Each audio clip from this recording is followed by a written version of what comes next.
Carolina looking at North Carolina, UNC.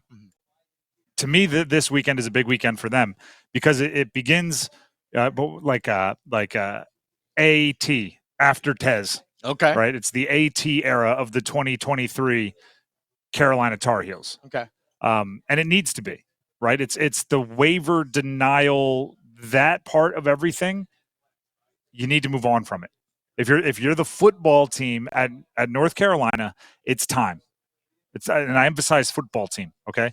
If you're the football team, it's time to move on from the Tez Walker drama. The school's lawyers got together this week with external lawyers. Mac Brown was in on the meeting. The Board of Trustees was in on the meeting. They all got together, and guess what came out of it?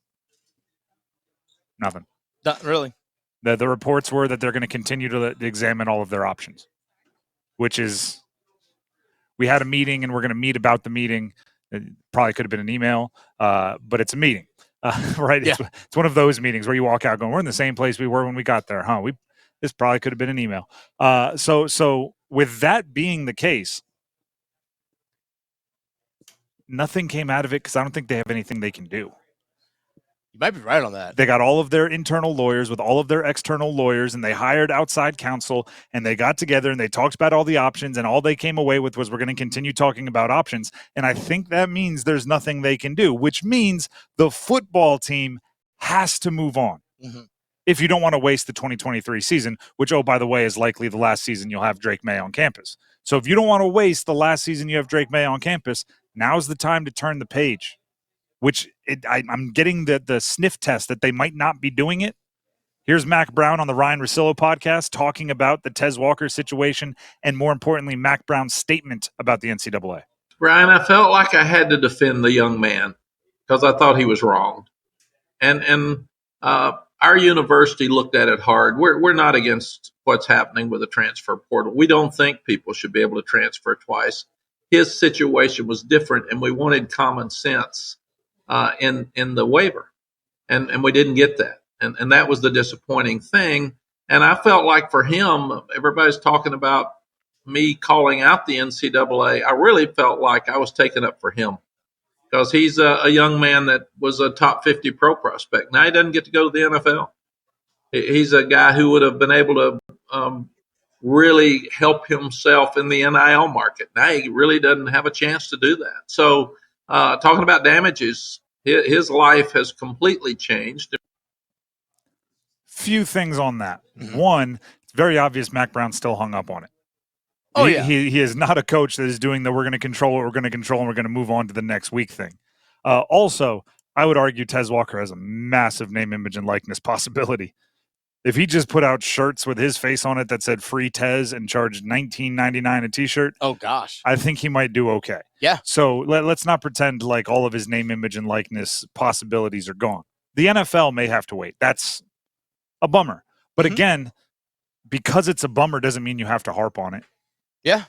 Because it doesn't lose a year of eligibility either. No, it's just it gets pushed back. Yeah. And should it be pushed back? No. Should he be allowed to play? Yes. But at this point, if you're whining and you're complaining and you're talking about it and you're refusing to let the conversation move on, isn't going to bring Tez back into eligibility this year, then what's the point? So the football team needs to move on. Lawyers, stay on it. Board of Trustees, spend all the time you want on it. Athletic director, athletic administration, spend all the time you want on it. The people in the locker room on game day have to move on because what they're doing isn't helping anything. And matter of fact, you might argue it's not helping things. It's doing the opposite. It's hurting. Mac Brown on how Tez Walker's absence has affected the rest of the wide receivers. I don't know. You'd have to sit down with all of them. You know, when we ask, I got 120. So, and I did tell the coaches, if a guy's not playing as much and he's young, and we've had 2 games that were hard to get a lot of guys in, have individual meetings with them. Team meetings don't matter. A lot of times the guys don't listen. The ones that need to listen don't listen. So bring the ones in that aren't playing good and find out why and fix it. Bring the ones in that are young and are talented but aren't getting to play, that are pouting, and sit down with them and talk to them about what you need to do to play more. So this is the week you start talking about getting one-on-ones and trying to let everybody understand exactly what's going on. And that's another way to say this. we need to focus on the guys that are in pads on game day. Yeah.